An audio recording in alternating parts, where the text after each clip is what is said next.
Hello everyone, this is Isaac White from the Crockett Tavern Museum here in Morristown, Tennessee. And we want to welcome you all to yet another Fun Fact Friday. Now, in this week's episode, we're going to be diving right back into the historical aspect of things, although we hope you thoroughly enjoyed the more supernatural aspect of last week's episode when we talked about the haunting of the Bell Witch. But in today's episode, we're going to be talking about a very humble mineral that at one point was worth its weight in gold.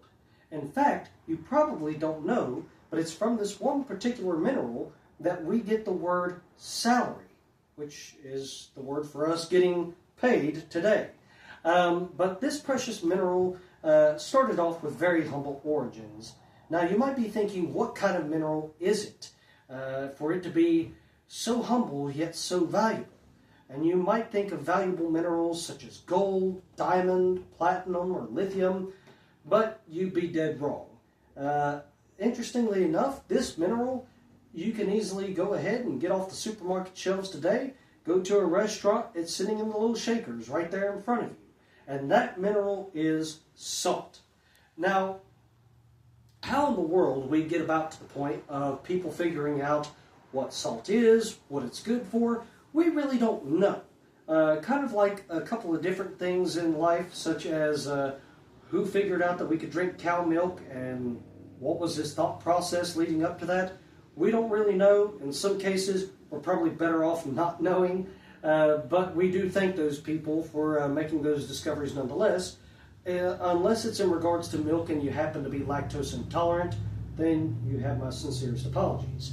But when it comes to salt, we have a couple of good theories that suggest the at least beginning of how people were figuring out that salt was good for something, and that was there may have been a hunter or a group of hunters who was observing animals at a nearby mineral lick or a crystal block or something like that, and he saw them constantly swarming around there on a regular basis looking at the minerals.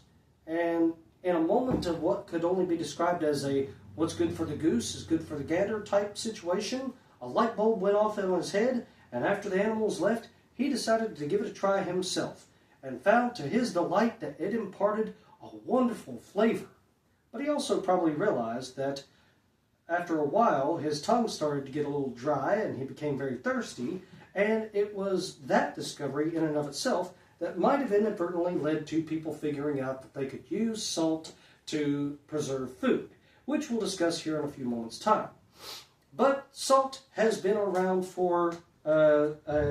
since the beginning of mankind, and in fact, we see that the mention of salt in use goes back hundreds and hundreds of years to Chinese pharmacological texts, as well as biblical mentions of it, such as in the book of Job. We even see that it was being mined in ancient China, Romania, and even over in ancient Austria at the Hallstatt mines. But what exactly were these processes of harvesting the salt? Well, before we dive into that, we have to go ahead, for those of you who are about to bust a gut trying to figure out how in the world salt is connected with our salary and how we're paid today, we're going to go ahead and cross that off the list for you so you don't have to wait any longer. But folks, very simply put, it's this. Now, at the time of the ancient Roman Empire, salt was very valuable, very highly prized, and if you happen to be one of those poor unfortunate Roman soldiers who was way out on the Germanic frontier at one of those outposts, you may not necessarily be getting paid with the standard Roman currency that soldiers down near Anatolia or Scythia might be getting paid in. So what would they pay you in? Salt. And the Latin word for salt is salarium. Obviously, the prefix of the word salarium, salary, it ties in together. And so throughout time, as languages evolved, we ended up having the word salarium, salt, which was what the Roman soldiers were paid in, becoming the word salary, which is what we are paid today for our labors. But now going back to how in the world people were able to get a hold of salt. Interestingly enough, we do see that there were salt mines, especially in one of the places I just previously mentioned, Hallstatt, Austria. And This wasn't just a little operation where they would go in and scrape and scratch little bits of rock and then crush them up here and there. No, these people were digging out pretty sizable tunnels, actually knocking out chunks of salt, loading them up in carts and having pack animals take them out, and then the salt would be processed. There were other processes such as lixivation, which is burning through materials that have a lot of salt content in them, and once the materials were consumed by the fire and there was nothing but ashes left, people would, with rakes and sieves, process that until you were left with just, well, I say pure salt, but obviously there's not going to be such a thing as pure salt until around the 1900s.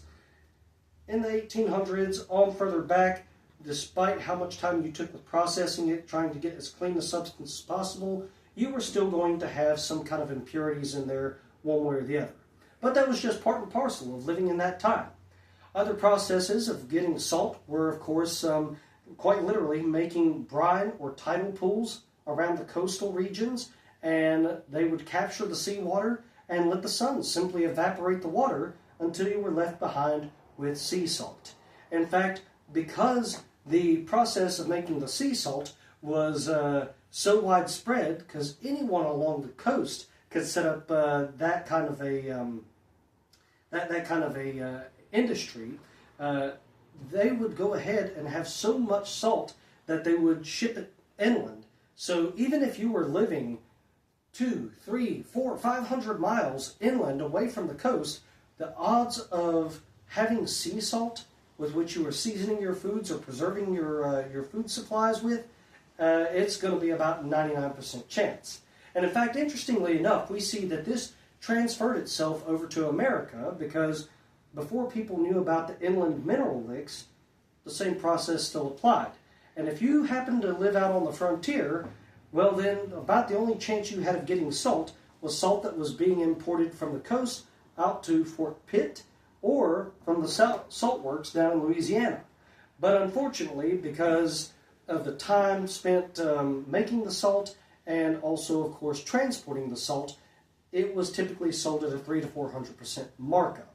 It wasn't until the long hunters and the frontiersmen started making their way into the frontier, particularly the Ohio Valley, where they discovered, as they were following the game trails of the deer, and especially the buffalo, these mineral licks, or salt licks as we typically call them today. And it was there that they found that the mineral water from these licks was considerably saltier than the ocean water. In fact, interestingly enough, salt water only has a 3.5% mineral content, whereas the water or brine from these mineral licks has a 20 to 25% mineral content. So it's going to be considerably saltier. But the way they would go about processing the salt from these licks is once they had found the lake, they would drill little holes near the spring, and they were essentially wells with which in they would set up their pumps and their hoses. They would pump out the water into pots or kettles and hang them over the fires and let the water boil it and evaporate it away until you were left with pure salt. But you had to be careful while you were out there on the frontier making salt, as the expression went. And Daniel Boone and a party of close to 30 salt makers found this out the hard way in February of 1778, when Daniel Boone had went out to go hunting while the rest of the men were behind, lulled into a false sense of security by the monotonous nature of making salt. Now suddenly, as Boone was out in the woods, he was ambushed by a party of Shawnee who came, took his weapon from him, and they took him back to their camp along Hingston's Creek, where Boone met Chief Blackfish, who informed Daniel Boone that there was a war party with plans ready to attack Boonesboro. Well, Daniel Boone didn't like the sound of that, so he actually convinced the chief to try and follow his plan, which was to go back to the salt lakes, convince the salt makers to lay down their weapons and surrender peacefully. And sure enough, Chief Blackfish, he took Boone at his word, and that's exactly what happened. Unfortunately for the salt makers, Boone included, they were taken all the way up to Detroit, and some of them were sold off to the British. But Boone himself, interestingly enough, was taken back to Old Chillicothe, the Shawnee village, where he was adopted and made the son of Chief Blackfish, his name being Little Turtle. Now, as Little Turtle was living with the Shawnee in relative peace and safety, unfortunately, he found out in June of 1778 that the Shawnee were yet again planning to attack Boonesboro. And so he waits until June 16th when he feels that the coast is clear, and he makes his way outside of the village and runs without rest the 160 miles back to Boonesboro to warn the people in enough time to get ready for the attack. And sure enough, when the Shawnee got there, they found that the people of Boonesboro were ready for a fight. And after a 9-day siege, the Shawnee lifted the siege and retreated back to the safety of their village. Now, if you could go ahead and survive the frontier and everything that it had to throw at you, and also survive the process of salt making and didn't get captured by the Shawnee, then you stood a pretty good chance to enjoy some of the delicacies of the 18th century pantry. Things such as salt beef, salt pork, salt fish. Now, if that already sounds delicious to you, then I would highly encourage that you try and make your own yourself. And if you're wondering about how in the world you actually go about making salt beef or salt pork, I would highly recommend you to go to the YouTube channel Townsend & Son, wherein you will see that they have a series of videos about salt beef, salt pork, and dishes you can make with it, as well as how to make your own salt pork itself. But you'll find that it is a substance that you really kind of have to get a taste for. In fact, a lot of these food items, they were so salty that before you could even eat it, before it was even considered remotely edible, that you had to soak it in changes of cold water for hours on end before it was, as they put it in some of their journals, rendered tolerably fresh. But nonetheless, there were people who liked it for all of its saltiness, and one of those happened to be George Washington, as is evidenced in a letter written in the bleak winter of 1776 in response to John Hancock and his wife Mrs. Hancock gifting him a barrel of salted fish.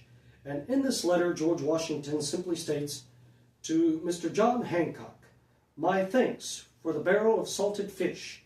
I am particularly fond of salted fish, although I do not think of it until it is placed before me. Also, my gratitude to Mrs. Hancock." So you can see right there that even in the harsh conditions of the winter of 1776 that Washington was facing along with his troops, something as simple as a barrel of salted fish was enough to lift the spirits of a man and encourage him to keep pushing forward, to keep going on for the next day. And we see that this is something that has stayed true since the beginning of civilization itself, and that is salt is that little thing, that little touch of the extra to add that certain something, that extra flavor to your food that will bolster the heart and lift the spirit and keep a fellow going to the next day. Well, folks, we want to thank you so much for following along with this episode here at the Crockett Tavern Museum. I will say, first and foremost, folks, before we get ready to end the video, I've had a lot of you who have been messaging me on Facebook asking whether or not we're still open, if you can stop by. You can stop by and survey the property, but unfortunately, as far as tours, getting to meet myself or my wife Tara, that's not going to happen until the spring because we are closed down for the season. However, we will keep you updated as to when we intend to open up in the spring as soon as we find something out. But with that being said, folks, we are going to keep on with these Fun Fact Friday videos, whether we're closed or not, and we thoroughly hope you enjoy them and still continue to follow along with us as we explore how life was during the time of David Crockett. With that being said, this is Isaac White signing off for now, saying goodbye and God bless.